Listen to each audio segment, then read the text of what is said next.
Thomas Mayfield, the team lead for Decentralized Trust and Identity from the Cardano Foundation. Okay, I was asked that if there weren't a lot of people here in the seats, that I'm supposed to come out here and start doing something similar to what was done by Microsoft. But instead of yelling developer, developer, developer, I'm going to be yelling identity, identity, identity in an attempt to try and gather as many people here to the stage as possible, because we have an extremely important topic we need to discuss that will impact our future definitely. So identity, identity, identity. Today I'd like to speak about the future of identity. And when we speak about the future of identity, I mean the next generation of self-sovereign identity, not just for individuals, but for organizations as well. Because we need to understand how we can grow our identities within our enterprise-based systems, our globally reaching infrastructure, beyond the fact of you and I carrying a verifiable credential in our wallet to show that we've received a diploma or a certificate. We need real-world solutions. Before I get into those specifics, I would like to show some gratitude and thanks to the team that I lead here at the Cardano Foundation. I have the great honor to lead a small team within the foundation known as the Decentralized Trust and Identity Solutions team. And together we have been working on identity solutions that we can apply to our ecosystem, but also to larger, wider ecosystems within Web 2, and to provide enterprise-grade identity solutions. Before we get into those solutions and a bit of the specifics behind decentralized identity, I want to talk about future-proofing. The concept of future-proofing your systems is to design a system in which can grow for the longevity of time. It can remain efficient and secure and can adapt and adjust to the unknown requirements and governing frameworks that can evolve over time. Now, that is not a simple thing to do, but it is something that needs to be prioritized when you are developing systems of scale and of significance. When we think about future-proofing identity, that is also the ability to ensure that the identity you have is one that you can take with you for your whole life, whether you are an individual or this is the lifespan of an organization. Why is this important? Why do we care? Why am I up here on stage? Because we have a problem. And that problem is on screen right now. We have ever-growing compromises. The way we use the internet has increased. We've enhanced our applications and the way we leverage this technology, but we haven't advanced the way we secure this technology, and that's something I'd like to speak about. The underlying issues that commonly cause those data breaches that you saw on screen a moment ago is due to the mismanagement of public key infrastructure, and specifically, the public key cryptography that builds that public key infrastructure. Now, we all know that if I say, not your keys, you will respond with, not your crypto. And that is the case for both your identity as well as your cryptocurrencies. Within Web3, we know the significance of maintaining the security of our private keys. We also know the significance of only sharing our public keys. And we have a cryptographic binding between the two. So if I sign something with my private key and I share my public key with you, you can verify the authenticity of that digital signature and the data consistency of whatever that data payload was that I signed with my private key. When we think about identity architecture, not only do we have to manage this cryptographic key pair, but we also have to manage bindings.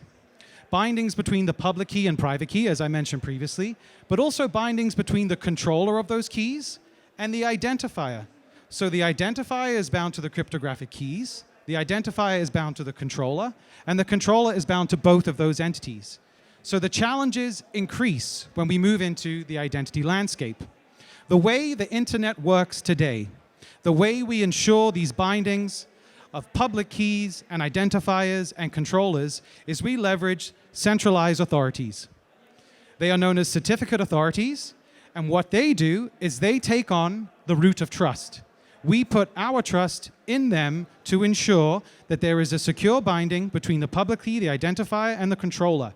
So I know, based on a digital certificate that will be certified and issued to state that this public key, this identifier, accurately belongs to this respective controller. But there's a problem. If we place our root of trust in the hands of someone else, like a centralized authority, we know that with every centralized system, there is one, at least, single point of failure. And those single point of failures are the reason why we have ever-growing data breaches and compromises. With a centralized authority, you lose the ability to maintain the root of trust within yourself. Within our realm of cryptocurrency and Web3, this is the difference between custodial key management and non-custodial. Now, it's fair to say that custodial management solutions within our ecosystem have enhanced considerably, but I wanted to just visualize this problem for you. So to solve these problems, we need to solve the way we approach trust. We need to establish roots of trust that we primarily control. If we don't, things like this will continue to happen. 2 days ago, perhaps 3 now, I'm not sure of the date to be honest, but this week, 2.9 billion records here in the United States containing social security information was breached. This is unacceptable. There is no excuse for this to happen when we know we have solutions to solve these problems. And what are these attacks? There are 4 primary attacks that cause these data breaches. The first one is key compromise impersonation. This is the ability to maliciously take on the identity of another entity or individual. If I am a hacker, I am trying to find the weakest administrator within an organization, and I am going to impersonate that identity. Once I have done that, I can then move on to the next step of my attack, which is the recursive privilege escalation attack. This is now the ability as an administrator to ask other members of the organization to share their secrets with me because they believe I am an administrator. Above this, at the infrastructure level, we have border gateway protocol hijacking and we have DNS hijacking. And these are the 4 primary ways that the majority of these data breaches that have existed throughout the last 15 years up until 2 days ago take place. Now, there's this concept of susceptibility and vulnerability. If we are leveraging an identity solution or we are using a system where we do not have primary control of the root of trust, we are all vulnerable. We are all potential victims. Now, some of us in this room today will be high-value individuals. We, or they, I'm not a high-value individual, those high-value individuals will be much more susceptible. They are a much better target than I. Why would I waste my time as a hacker going after someone who doesn't have a lot of money or doesn't have a lot of authority within an organization when the outcome of that, the return on my investment of my hacking time, will not be received? I will go after high-value targets. Those high-value targets will be aware of their higher susceptibility, and they will spend a fortune of money trying to ensure the security of their intellectual property, their assets. But I would offer that everybody in this room has been the victim of some form of data breach. And if you're interested for yourself to understand your own vulnerabilities and your own susceptibility, I invite you to visit this website, ihavebeenpawned.com. Place your email address in the search bar, and you'll be very surprised to see how yourself has been impacted. Now, this is not all doom and gloom. There is a light at the end of the tunnel. The identity landscape is growing. And my team and myself had the opportunity this year to attend the Internet Identity Workshop. Now, there are a number of these workshops held throughout the year. And earlier this year, we attended Mountain View. The event was held and hosted by Google at the Computer History Museum. And it is a fantastic conference that I cannot recommend enough for you to attend if you are interested in the future of identity and understanding your susceptibility and your vulnerability. When we look at the identity landscape, we can divide this into 2 sections, centralized and decentralized. Now, obviously, we know the value of decentralization within our ecosystem. But if you look at that left-hand side of the screen, I would wager, considering we're in Las Vegas, that every single one of you in this room today, at least once, has leveraged one of these technologies. At least once. Myself, I've leveraged 3 of those technologies today already. Now, my organization, unfortunately, has to utilize systems that they can use at scale, and this is one of the problems. We need to increase the adoption of our decentralized technology. Now, if we look at the right-hand side of the screen, we need to pay some kudos and respect and honor the time and work that has gone into the decentralized identity ecosystem and the protocols and standards that are in place. Without DIF, the Decentralized Identifier Foundation, we wouldn't be where we are today with DIDs. Without the W3C, the Worldwide Consortium, we wouldn't have a universal DID method specification. The W3C DID is a spec that anybody, provided they follow the specification, can write their own DID method. If they follow that specification, they can register that DID method with a W3C, and it can be publicly accessible and available to all. In addition to W3C, I would also like to mention Hyperledger.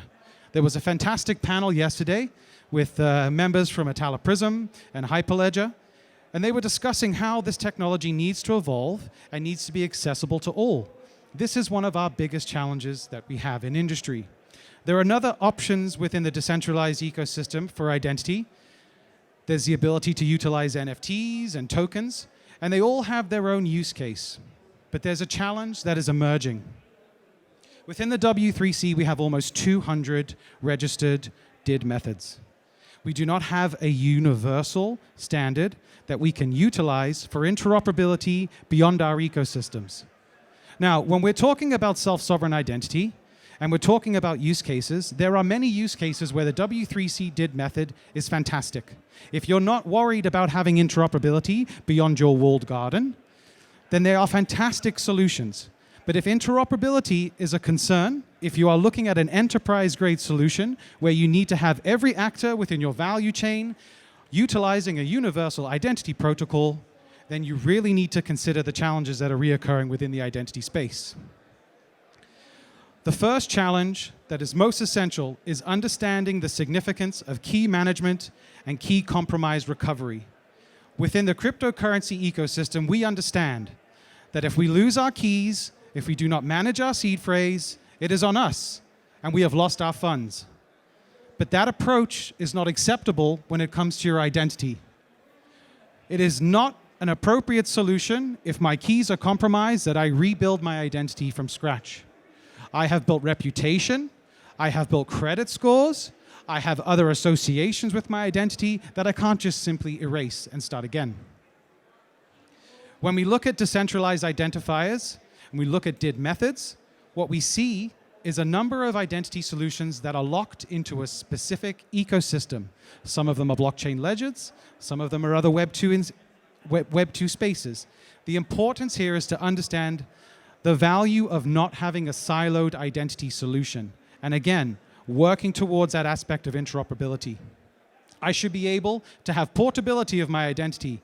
If I change my employer, if I change my educational institution, if I move country, if I change my bank, if I change my mortgage provider, I should be able to take that identity with me. I should be able to migrate across.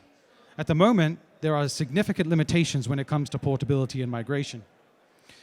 As I mentioned previously, there is no universal decentralized public key infrastructure standard that we can utilize today, knowing ubiquitously that we will have interoperability across ecosystems.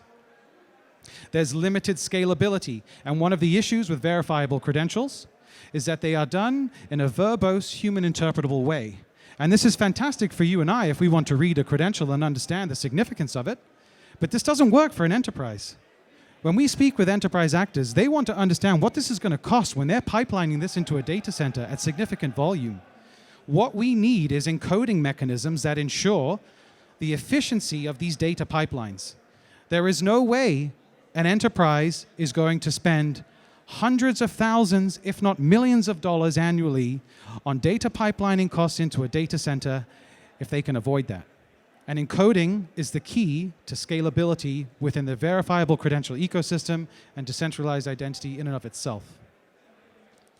And finally, there are limitations to the DIDs and the verifiable credential options that we have at the moment. And they do not suit real-world enterprise use cases where every actor in that value chain needs to be verifiable and have that authenticity.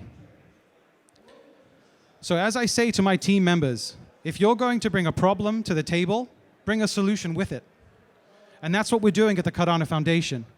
We're working with the ecosystem, we're working with our partners to bring contributions back to the identity landscape. Our aim is to provide access openly, publicly, to lifetime decentralized identifiers. An identifier that you can confidently take with you throughout your life, whether individual or enterprise. We are leveraging and demonstrating the value of public permissionless infrastructure. We are building open source solutions, and our Identity Mobile Wallet is a mobile solution that you can have on your mobile phone and take it with you wherever you go. All of our identity solutions are around the concept of ensuring self-sovereign controls of your identity, your data, your credentials, and the ecosystem you work within. Interoperability across ecosystems is a must for our identity solutions. We are not building a walled garden. We are knocking the wall down, and we are building bridges to merge ecosystems together.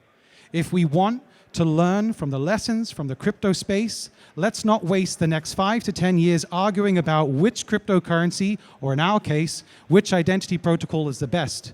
How many years did we waste arguing which is the best currency for value storage, which is the best currency for utility, which is the blockchain to use for NFTs? We need to learn. It's been mentioned time and time again. Collaboration with competitors. And I can't recall the exact verbiage they used. But we need to have this collaboration. We cannot waste our time. If we do so, those data breaches, those attacks will continue to evolve. And finally, we're working towards providing solutions for both individuals and organizations. So what you see on screen here is one of the first products that we've developed. This is the mobile Cardano Foundation Identity Wallet. This is an open source application that is compatible with Android and iOS devices. It utilizes a protocol known as Key Event Receipt Infrastructure, or KERI. And that is a very unique protocol that also provides us with that scalability options that I mentioned before about the encoding and the efficiency with data pipelining at scale. It is an interoperable protocol that can be applied across numerous ecosystems. The application running on your mobile phone is as secure as it can be with regards to mobile applications. The seeds for your private keys are stored within the hardware security module of the device or the secure enclave, depending on the device type you are using. The protocol is also post-quantum secure. I've heard people talking about the threats of the future being AI and how AI is going to take over. No one's talking about quantum.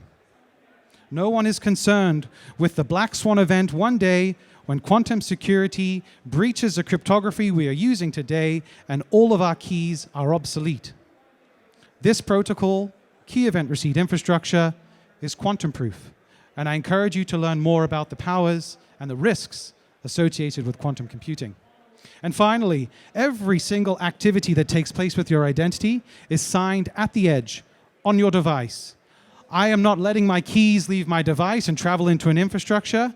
And every single time there is a request to present a credential, that must be signed at that moment in time with the current keys associated to that identifier.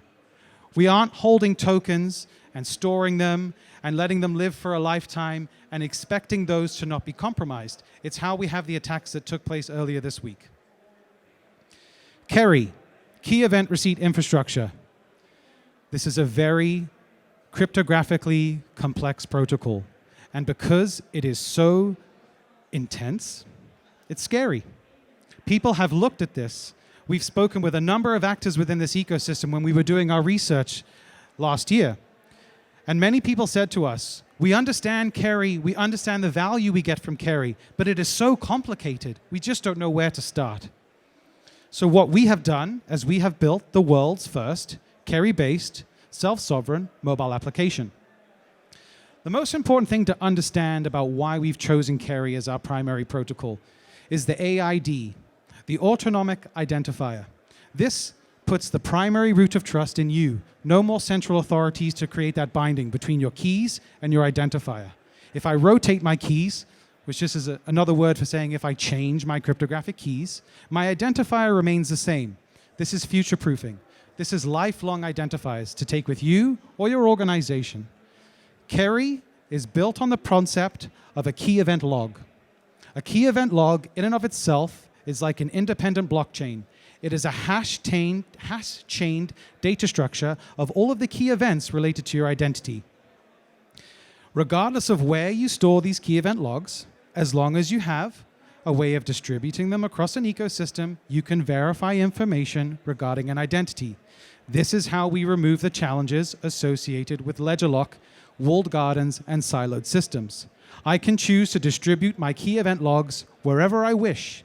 If it's on the Cardano blockchain, if it's on a piece of paper in a filing system, if it's on your local device or your air-gapped device sitting in a closet, or if it's in a high availability server setup. You have the freedom to choose however you wish to anchor and distribute your key event logs. You don't have this option with W3C DIDs. You don't have this option with the existing decentralized identifier methods. This is revolutionary. This is world-class. Up until this point, I've spoken about identifiers, but your identity, or your digital identity specifically, is a combination of identifiers and credentials. Now, we've heard credentials spoken about today, and we have to also pay respect to the W3C. In addition to the DID methods, they have also created a number of standards surrounding the W3C verifiable credentials, and they offer a level of utility that is suitable for a number of use cases. But there are issues with the verifiable credential when it comes to encoding, as I mentioned before, but also the ability to have complex relationships and the delegation of authority by way of verifiable credentials. Within a KERI-based ecosystem, there is one universal verifiable credential of choice, and that is the Authentic Chain Data Container, the ACDC. And this is a specification that is maintained by the Trust Over IP Foundation. In the same way with our KERI identifiers that we can have a primary root of trust and we can have a self-certifying data set, we can also gain that same value from our credentials.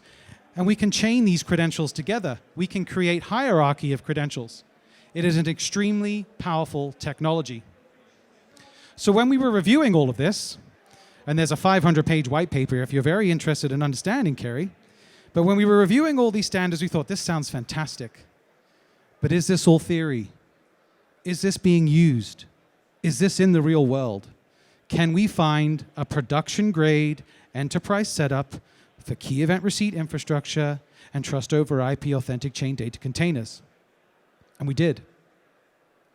The Global Legal Entity Identifier Foundation is an organization that has 2.5 million LEIs issued across the globe. Their remit was to create transparency and authenticity within the financial markets after the crash in the mid-2000s. And the way they've done this is they've established a legal entity identifier and a verifiable credential known as the VLEI. The way they utilize the credentials and the identifiers in their ecosystem is they create the roles and the associations of an organization within a verifiable credential. And they can chain that credential all the way through the delegated authority of their organization. Now, I only have 15 seconds left, and I don't have enough time to go through all my slides, so I'm about to move fairly quickly. What you see on screen is an LEI for Nestle. What this demonstrates here is all of the subsidiary entities, including the humans behind that company. Every single one has an LEI. Every single one has a key cryptographic key pair that they control. And this is how we establish not only an ISO standard, but a globally universal identifier that can be applied across ecosystems. Now, let me quickly go through our use cases. The identity wallet we've built is for individuals and for enterprises. You can have a white label solution for your use case if need be. Passwordless authentication is a growing trend. We've heard before, usernames and passwords do not work anymore. We need to leverage cryptographically secure, verifiable credentials to do so. Earlier this year at the Internet Identity Workshop, we demonstrated how you can have passwordless authentication by leveraging the Cardano Foundation Identity Wallet and a secure browser extension. What you see here on screen is the user is selecting the role and privilege in which they wish to log into a system with. When they request to log in, the browser extension will ask them to create a secure channel with the mobile wallet and the browser extension. This is known as an out-of-band invitation. Once a connection has been established between the mobile device and the web application, the browser extension will talk to the back end of the server. And that server will say, present to me the credential that you say you have. If you are a user, present that credential to me. I will present that credential, and if the back end verifies it and agrees that it's valid, I will have authentication. What you're seeing on screen there is a purely KERI-based web interaction with a web server. This is the most secure application of passwordless authentication that I am aware of. And if anybody has anything that they would like to argument with or discuss, we have a fantastic workshop open for all following this. The QR code you see on screen, I would encourage you to sign up to. This is an alpha program where you can get hands-on experience with the Identity Wallet before it's publicly released in Q1 next year. But what I want to point out here is in the profile, you can see this fellow's name is Bob. But I haven't given a username. I haven't provided a password. The system is leveraging the certified attributes within the verifiable credential to determine my name. I think my mic, nope, we're still good. Moving forward as fast as I can. Hands up to everybody here who has a ticket for this event. That QR code that you have on there can be cloned. And it's no failure to the organizers of this event, but it is an understanding that within the ticketing industry, we need verifiable credentials as a way to gain authenticity and cryptographic security. We've also provided open source tooling for our developers if you wish to experiment with the credentials. We have a document signing application if you're interested in having verifiable documentation. When an organization wants to onboard a member, there is a way to do so leveraging multi-sig signatures. So even though there's no password and there's no longer a button that says, I forgot my password, you can still have self-sovereign administrative control to support your clients with rotating their keys and gaining access back to the system. And finally, and I apologize for going over time, in the next month, we are running a voting campaign for the Cardano Summit. We do this every year, and we invite the community to vote for who they feel is worthy of receiving awards within various categories. This year, if you sign up to the Alpha program, you will have an opportunity to download the application, create an identifier, connect that application to the DApp. This is the first time we have mobile identity integration with a decentralized application. Once you've established a connection with that device using the Cardano Improvement Proposal 45, you can inject your identifier into the application, and you can then vote. You can see there my identity has been injected, not my financial identity. And finally, once I have selected who it is I wish to vote for, I will now sign my ballot on the edge on my device. Once that's complete, I will receive a receipt, which will be updated based on how confirmed the transactions are on the blockchain. And finally, there is a workshop following this presentation at 12:30 that is open for all. We will be discussing use cases that have interoperability across blockchains, as well as the verifiable data that can be passed between numerous ecosystems. And finally, please, if you are interested, scan that QR code, fill in the type form, and become a member of the Alpha program and work towards future-proofing your identity. Thank you very much, and apologies for going over time.